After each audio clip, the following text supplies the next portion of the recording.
काय होईल जर पाय निसरला तर? हा प्रश्न सह्याद्रीतल्या प्रत्येक ट्रेकला पडतो. पण कलावंतीण दुर्ग चढताना हा प्रश्न विचारायला सुद्धा भीती वाटते. समुद्रसपाटीपासून 2300 फूट उंचीवर असलेल्या या सुरक्यावर जाण्यासाठी कोणतीही रेलिंग नाही, कोणताही आधार नाही. आहे तो फक्त तुमच्या पायांचा तोल आणि कातरात कोरलेल्या त्या उभ्या पायऱ्या. हा ट्रेक नाही, तर मृत्यूच्या डोळ्यात डोळे घालून केलेलं धाडस आहे. कलावंतीण दुर्गाचं सर्वात मोठं वैशिष्ट्य म्हणजे इथल्या अवाढव्य पायऱ्या. प्रबळगडच्या शेजारी असलेल्या या सुरक्यावर चढताना 70 ते 80 अंशाचा कोन गाठावा लागतो. या पायऱ्या इतक्या उघड्या आहेत की वारा सुटला तर तुमचं शरीर थरथरायला लागतं.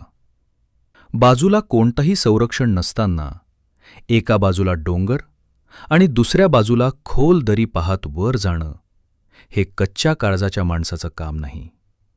म्हणूनच याला जगातल्या सर्वात धोकादायक ट्रेक्सपैकी एक मानलं जातं.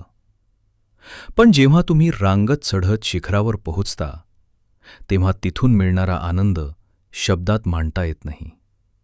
समोरच दिसणारा माथेरानचा डोंगर, पेब किल्ला आणि चंदेरी म्हैसमाळचं विलोभनीय दृश्य. इथल्या शिखरावरून जेव्हा तुम्ही खालच्या जगाकडे पाहता तेव्हा जाणवतं की हे शिखर सर करण्यासाठी घेतलेला प्रत्येक धोका सार्थ ठरला आहे. ही कलावंतीण राणीची जागा आजही आपल्या सौंदर्यानं आणि दहशतीनं पर्यटकांना भुरळ घालते. कलावंतीण दुर्ग म्हणजे केवळ उंची नाही, तर तो तुमच्या हिमतीचा कस पाहणारा गड आहे.